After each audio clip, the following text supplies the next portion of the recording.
নমস্কার বন্ধুরা, ফিরে এসেছি নতুন একটি ভিডিও নিয়ে। আজকে আমরা যাচ্ছি শরৎচন্দ্রের বাসভবন, মানে যেখানে ছিল সেখানে একটু যাব। এখন কোলাঘাটে আছি, কোলাঘাটে একটু দুপুরবেলায় একটু লাঞ্চ করে তারপরে বেরিয়ে যাব। যেই কোলাঘাটে যেই রেস্টুরেন্টে বসে আছি তার পাশ দিয়ে কি সুন্দর ট্রেন যাওয়ার রাস্তা আছে, দেখতে এত সুন্দর লাগছে।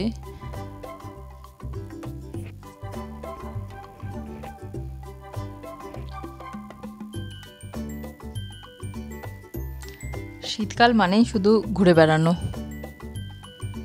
দেখুন, দেখতে পাচ্ছেন ওই যে গাড়িগুলো যাচ্ছে।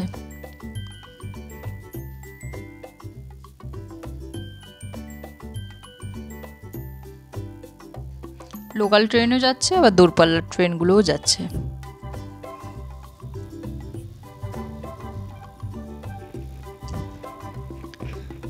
দোকানটার ভেতরে বসার জায়গা ছিল, তাই এত ঠান্ডা লাগছে বলে এই জন্য বললাম, বাইরে টেবিল পাতা ছিল রোদ্রের মধ্যে, সেখানেই একটু বসলাম।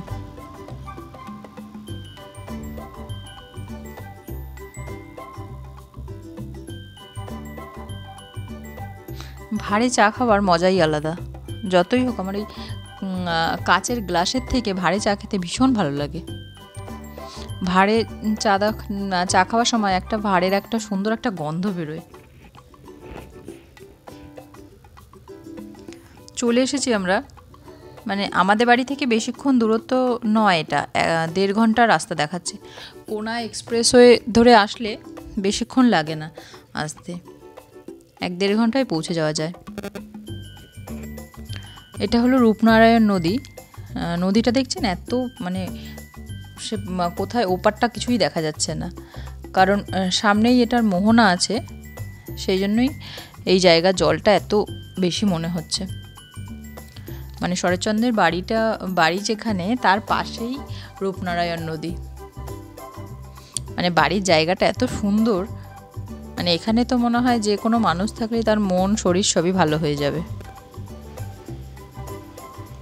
আর পুরো চারদিকটা গাছ গাছে ভর্তি, মানে এদিকে গাছ, যেদিকে তাকাচ্ছে সেদিকেই গাছ আর নদী। গরমকালে এখান থেকে যে হাওয়াটা, মানে এখানে বসে থাকতে যে কি আনন্দ হবে।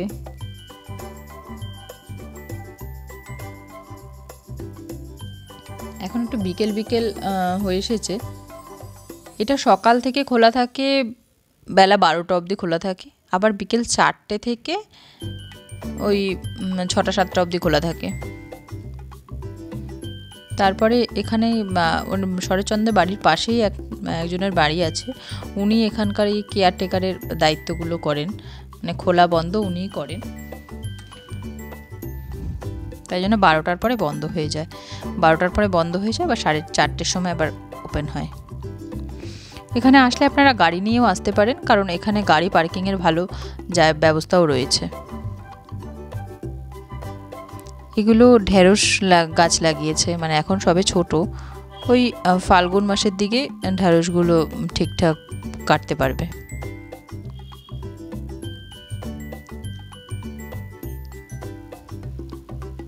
বাঁধাকপি চাষ করেছে, বাঁধাকপিগুলো কি ভালো লাগছে দেখতে।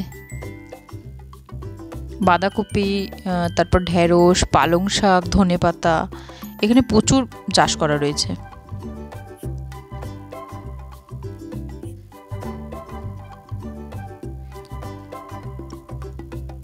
এখানে আসতে গিয়ে দেখলাম এখানকার বাথরুমগুলো নতুন করা হয়েছে, সরকার থেকে মনে হয় বাথরুমগুলো নতুন করেছে, বেশি দিন হয়নি, মানে রং দেখলে বোঝা যাচ্ছে বেশি দিন হয়নি। আবার এর পাশে রূপনারায়ণ নদীর পাশ দিয়েই, এই শরৎচন্দ্র চট্টোপাধ্যায়ের বাড়ির পাশেই এখানে আবার পিকনিকের স্পট আছে, এখানে অনেকে পিকনিকও করছে। ওই সাইডগুলোতে পিকনিক হচ্ছে, ওই যে তিরপল দিয়ে টানানো রয়েছে যেই জায়গাগুলো, ওখানে পিকনিক হচ্ছে। 4টে বাজে আমরা ভেতরে ঢুকেছি, মানে ভেতরের বাড়িটার জায়গাটা তো অনেকটা, আর সেই একদম পুরনো আগেকার দিনের আদলের বাড়ি, মানে মাঝখানে ঘর আর চারদিকে বারান্দা। ঘরগুলোর ভেতরে যেতে দিচ্ছে না, ঘরগুলো বন্ধ। ঘরগুলো যেরকম আগে সাজানো ছিল হয়তো সেরকমই সাজানো আছে, আমি ঠিক জানি না, কারণ আমি কোনোদিন আসিনি এখানে। কিন্তু ওরা ভেতরে যেতে দিচ্ছে না, ওই জানলাগুলো খোলা রয়েছে, জানলা থেকে দেখা যেতে পারে এইরকম। ওপরে 2টো ঘর, নিচে 2টো ঘর, কিন্তু প্রত্যেকটা ঘরেই দেখছি একটা করে চৌকি পাতা।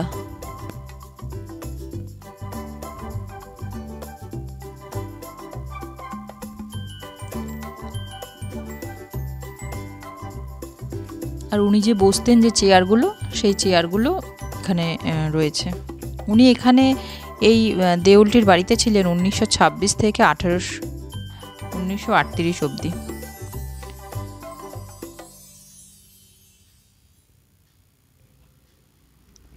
মোট 12 বছর এখানে, মানে মারা যাওয়ার আগে 12 বছর এখানে ছিলেন। আর ওনার জন্ম তো 1876 15ই সেপ্টেম্বর দেবানন্দপুরে, সেটা ব্যান্ডেলে।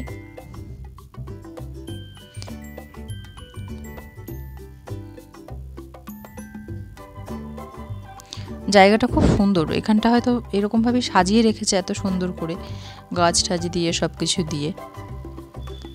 আর ওনার একদম সামনে যে ঘরটা রয়েছে মানে স্টাডি রুম, সেটা একমাত্র খোলা রয়েছে দরজা। ওখানে দরজা খোলা আছে কিন্তু সামনে দিয়ে ব্যারিকেড করা আছে, মানে ভেতরে ঢুকতে পারবেন না, ওই বাইরে থেকেই দেখতে হবে। উনি যে চেয়ার টেবিলে বসে পড়াশোনা করতেন, সেই চেয়ার টেবিল বুক শেলফ ওখানটা রাখা রয়েছে স্টাডি রুমে।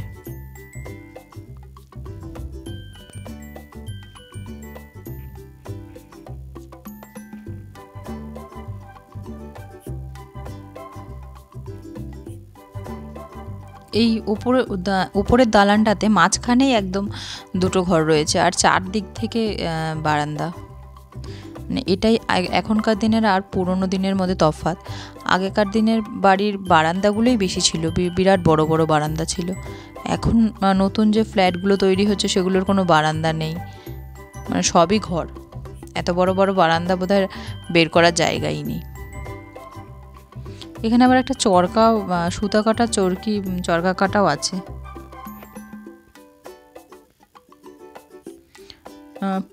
এই সাইডটায় রয়েছে বাথরুম গুলো রয়েছে, কারণ আগেকার দিনের বাড়িতে বাথরুমগুলো বাড়ির বাইরেই তৈরি করা হতো, ভেতরে একসঙ্গে তৈরি করা হতো না, সেই জন্য বাথরুমগুলো একদম বাড়ির বাইরে।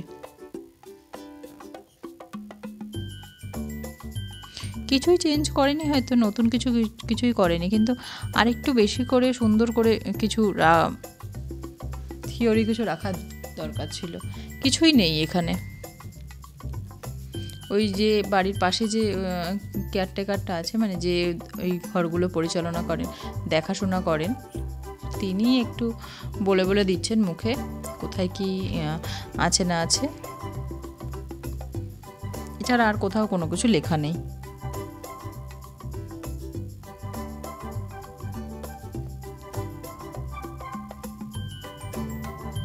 এই যে বুক শেলফ রয়েছে,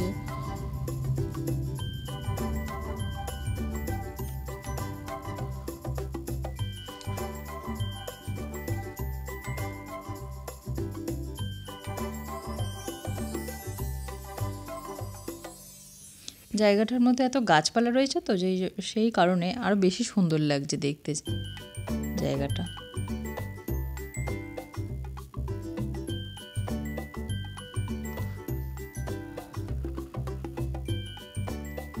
যখন দীঘায় যাই ততবারই ভাবি যে দেউলটিতে এসে একটু শরৎচন্দ্র চট্টোপাধ্যায়ের বাড়িতে একটু যাব, দেখব, আসা হয় না, এইবারই শুধু আসা হলো। আজকের ভিডিওটা এখানেই শেষ করছি।